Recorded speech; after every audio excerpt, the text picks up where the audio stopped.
आप देख रहे हैं देश लाइव, देश की आवाज। नमस्कार दोस्तों, स्वागत है आपका देश लाइव में और आपके साथ मैं हूं आशिमा त्यागी। जब भी दुनिया में कहीं कुछ बड़ा होता है ना दोस्तों, कोई आतंकी हमला, कोई गोलीबारी, कोई बम विस्फोट, तो दुनिया अचानक इंसाफ के लिए एकजुट हो जाती है। जो आप तस्वीर में देख रहे हैं, जी हाँ, ये तस्वीर पेरिस में चार्ली हेब्दो पर हमला हुआ था। सिर्फ 12 लोग मारे गए थे, सिर्फ 12 लोग। पूरी दुनिया के नेता अमेरिका से लेकर अफ्रीका तक एक मंच पर आए, हाथ में हाथ डाला, इंसाफ की तस्वीर खिंचवाई। जो आप देख रहे हैं अपने स्क्रीन पर, ये संदेश दिया गया कि हम साथ हैं। उस वक्त नेताओं की लंबी लंबी कतार थी, कैमरे चमक रहे थे, भाषण दिए गए। उस तस्वीर में एक चेहरा और भी था, बेंजामिन नेतन्याहू का। आज वही नेतन्याहू गजा की धरती पर लाशें बिछा रहा है। लेकिन जी हाँ, लेकिन अब कोई मार्च नहीं हो रहा है, कोई कैमरा नहीं चमक रहा है, और कैमरा नहीं चमकने के साथ साथ कोई न्यूज चैनल ब्रेकिंग न्यूज भी नहीं चला रहा है। कोई इंसाफ का नारा नहीं गूंज रहा है दोस्तों, क्योंकि मरने वाले, जी हाँ, मरने वाले फलस्तीनी हैं, क्योंकि वो मुसलमान हैं, क्योंकि वो तीसरी दुनिया के गरीब लोग हैं। क्या इंसाफ का रंग होता है दोस्तों? क्या इंसाफ की कोई जात होती है? क्या मौत भी अब पासपोर्ट देखकर गिनी जाती है?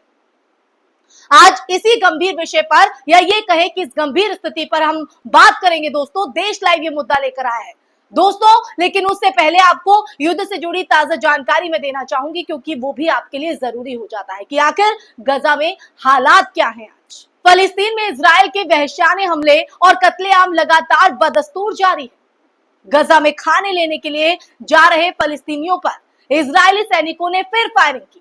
24 लोग मारे गए और दर्जनों लोग घायल हुए हैं। ये पूरी जो घटना है वो रफा शहर की है, और फायरिंग के शिकार हुए लोग खाने की जो सामग्री है वो वितरित करने के लिए अमेरिकी सेंटर जा रहे हैं। युद्ध विराम के बाद ये स्थिति है वहां पर दोस्तों।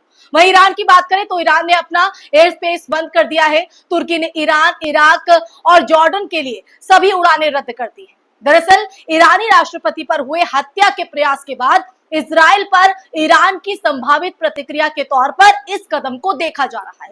तो आज गजा की जमीन खून से लाल हो चुकी है। बच्चे रेत के नीचे दबे हुए हैं, माएं अपने कोख से निकले टुकड़ों की लाशें ढूंढ रही हैं, और डॉक्टर अपनी आंखों के सामने दम तोड़ते लोगों को बचा नहीं पा रहे हैं। अस्पतालों में दवा नहीं है, बिजली नहीं है, पानी नहीं है, लोग भूख से तड़प तड़प कर मर रहे हैं दोस्तों।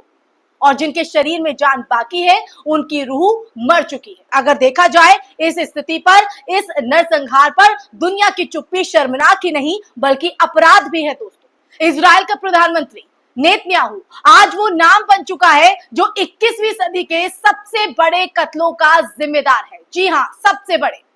आईसीजे यानी कि अंतरराष्ट्रीय न्यायालय ने उसे युद्ध अपराधी कहा है। उसके खिलाफ गिरफ्तारी का वारंट भी जारी किया हुआ है। फिर भी वो खुलेआम हमला कर रहा है दोस्तों, और उसे रोकने वाला कोई नहीं है। बल्कि देखा जाए तो उल्टा अमेरिका, फ्रांस और जर्मनी जैसे देश उसे और हथियार दे रहे हैं। क्या ये इंसाफ है? क्या ये इंसाफ है दोस्तों कि अंतरराष्ट्रीय चेहरे का अगर क्या माना जाए तो ये इंसाफ है, ये न्याय है? अमेरिका हर साल इजराइल को 3.8 अरब डॉलर देता है, यानी लगभग 3 लाख करोड़ रुपए। उसी पैसे से टैंक बनते हैं दोस्तों, मिसाइलें बनती हैं। वही मिसाइल जो गजा पर गिरती है, वही मिसाइल, वही बम जो बच्चों की हड्डियां तोड़ते हैं, वही बम स्कूलों और मस्जिदों को मिट्टी में तब्दील कर देते हैं दोस्तों। और ये सब देखकर भी अमेरिका बोलता है कि इजराइल को आत्मरक्षा का अधिकार है। कौन सी आत्मरक्षा? देश लाइव ये पूछता है। 20,000 बच्चों को मारना क्या आत्मरक्षा है? अब तक गजा में 7,200 से ज्यादा लोग मारे जा चुके हैं दोस्तों। आंकड़ा आप समझ रहे हैं, इनमें आधे से ज्यादा बच्चे और महिलाएं हैं, और जो लोग जिंदा है वो जिंदगी नहीं, मौत का इंतजार जी रहे हैं। जी हाँ, खाना नहीं है, पानी नहीं है, बिजली नहीं है, कोई दवा नहीं, कोई राहत नहीं। संयुक्त राष्ट्र तक कह चुका है कि गजा अब मानवता का कब्रिस्तान बन चुका है। लेकिन अफसोस कि ये खबर न्यूज चैनलों की स्क्रीन पर कहीं नहीं दिख रही है या दिखाई नहीं जाती है, क्योंकि ये कोई सेलिब्रिटी की शादी नहीं है ना दोस्तों, कोई इवेंट नहीं है, कोई क्रिकेट मैच नहीं है। ये सिर्फ इंसानियत का जनाजा है जो चलता रहना चाहिए। और भारत की सरकार जो हमेशा वसुदेव कुटुंबकम की बात करती है, वो सबका साथ, सबका विकास की बात कहती है, वो इस नरसंहार पर भी चुप है। वो भी चुप है। क्यों?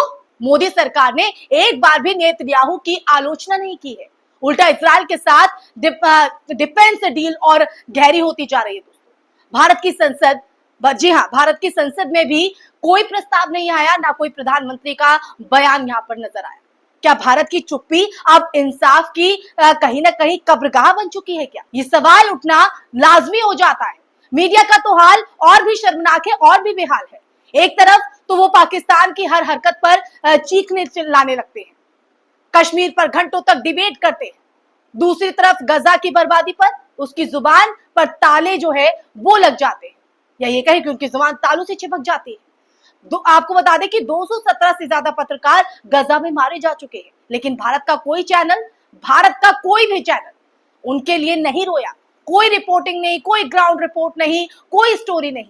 जैसे गजा की त्रासदी सिर्फ सोशल मीडिया तक सीमित हो गई है, आप तक, हम तक सीमित हो गई। और देखिए, देश लाइव इन हालातों को आप तक लाएगा, वो मरने नहीं देगा। अब बात करते हैं ताजा अपडेट की, गजा के हालात की, जो एक एक कर रूह कपा देने वाले हैं। 13 जुलाई 2025 को इजराइल ने गजा के न्यूसीरेत इलाके में एक पानी वितरण केंद्र पर हमला किया और इस हमले में 18 लोग मारे गए, जिनमें 10 बच्चे थे। हमास और इजराइल के बीच कतर में हो रही युद्ध विराम बातचीत फिर विफल रही। जी हाँ, फिर विफल हो गई। रफाह में बनी ह्यूमैनिटेरियन सिटी अब विवाद में घिर गई है, क्योंकि वहां लोगों को जबरन कैंपों में रखा जा रहा है। आप समझ रहे हैं, जहां ना तो खाने को कुछ है, ना दवा है, ना जरूरत की कोई चीज। अब ऐसे में कैसे एक इंसान वहां पर रह सकता है? और बच्चों के हालातों की अगर बात करें तो बच्चों की स्थिति तो सबसे ज्यादा दर्दनाक है। संयुक्त राष्ट्र की रिपोर्ट बताती है कि गजा में 66,000 बच्चे गंभीर कुपोषण का शिकार है। जी हाँ, अप्रैल से जून 2025 के बीच 2,700 से ज्यादा बच्चे भूख से मर चुके हैं। बच्चों के चेहरे पर हड्डियां दिखती हैं, उनकी आंखें पथरा गई हैं। दोस्तों, मां के सीने से चिपके हुए वो अब दूध नहीं, बम से सुरक्षा जो है वो ढूंढते हैं, जो उन्हें नहीं मिल पाती है। कभी आपने सोचा है कि अगर यही सब न्यूयॉर्क, पेरिस या लंदन में हो रहा होता तो दुनिया का क्या रिएक्शन होता? क्या तब भी संयुक्त राष्ट्र सिर्फ गंभीर चिंता जताता? क्या तब भी अमेरिका संतुलन बनाए रखने की बात करता? लेकिन क्योंकि ये सब गजा में हो रहा है, फलस्तीनियों के साथ हो रहा है, वहां मरने वाले जो लोग हैं वो फलस्तीनी हैं, इसलिए दुनिया की जो अंतरात्मा है वो कहीं ना कहीं सो गई है, सो रही है आराम से। गजा में अब कोई घर नहीं बचा है, कोई स्कूल नहीं बचा है, कोई सड़क नहीं बची है। वहां सिर्फ 2 चीजें बची हैं, वो है मलबा और मातम। लोग गड्ढे खोदकर अपने को कहीं ना कहीं पानी निकालने की कोशिश कर रहे हैं। ऑपरेशन मोबाइल की टॉर्च से जो है वो किए जा रहे हैं, और फिर भी नेतन्याहू ये कहता है कि हम मानव अधिकारों का पालन कर रहे हैं। ये कौन से मानव अधिकार है? ये झूठ है दोस्तों, ये बड़ा झूठ है, और बड़ा खूनी और जहरीला झूठ, इसे नकारा नहीं जा सकता है। और इतिहास गवाह है कि जब हिटलर यहूदियों को मार रहा था तो भी दुनिया देर से जागी थी। आज वही यहूदी सरकार, वही इजराइल की, वही नेतन्याहू मुसलमानों को मार रहे हैं और दुनिया फिर से चुप है। फर्क सिर्फ इतना है दोस्तों कि इस बार जो सोशल मीडिया है वो गवाहियों को जिंदा रख रही है। वहां गवाहियां जिंदा है, लाशों की तस्वीरें इंटरनेट पर वायरल है, फिर भी इंसाफ जो है वो दूर है, शर्म पास भी नहीं है। और अब अगर हम भी चुप रहेंगे, आप भी चुप रहेंगे, तो फिर इस दुनिया में और कुछ बचने वाला नहीं है दोस्तों। हर लाश हमसे सवाल करेगी, जब मैं मर रहा था तब तुम कहां थे? हर माँ ये पूछेगी, तुमने मेरे बच्चों के लिए कुछ कहा क्यों नहीं? और हर बच्चा जो जब अब कहीं ना कहीं दुनिया में नहीं है, उसकी रूह तड़प कर ये कहेगी कि आपने हमें जीने का हक क्यों नहीं दिया? तो हालात भयावह हैं, इन्हें हमें समझना होगा। तो अब वक्त है बोलने का। आप वीडियो बना रहे हैं तो ये वीडियो सिर्फ कंटेंट नहीं है, ये जमीर का बयान है। इसमें आंसू है, गुस्सा है, सच्चाई है। इसे फैलाइए, लोगों को बताइए कि सरकारों से सवाल कीजिए, मीडिया से हिसाब लीजिए, और सबसे जरूरी है अपने जमीर से बात कीजिए। क्योंकि जब दुनिया की सबसे बड़ी त्रासदी पर आप और हम चुप रहते हैं ना, तो आप सिर्फ मूक दर्शक नहीं होते, आप उस जुर्म के हिस्सेदार भी बन जाते हैं। तो दोस्तों ये आपको तय करना है कि इस जुर्म का हिस्सा बनना है या इस जुर्म से लड़ना है, ताकि जो फलस्तीनियों पर अत्याचार हो रहा है उसको रोका जा सके। क्योंकि देश लाइव तो अपनी भूमिका निभा रहा है और ये भूमिका निभाते निभाते इस जंग में उन फलस्तीनियों के और गजा के उन बच्चों को जो शायद इस दुनिया में नहीं है, जो फिलहाल उस धरती पर कहीं ना कहीं खौफनाक मंजर में जीने को मजबूर है, उन बच्चों, उन महिलाओं, उन इंसानियत के साथ देश लाइव खड़ा है। और हम चाहते हैं कि आप लोग भी खड़े हो।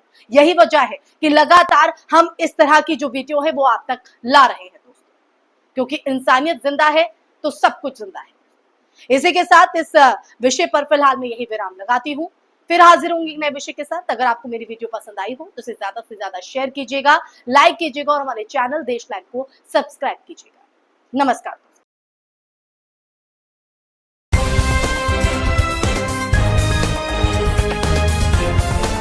देश और दुनिया की तमाम छोटी और बड़ी खबरों के लिए हमारे चैनल को सब्सक्राइब करना न भूलें और बेल का बटन जरूर दबाएं।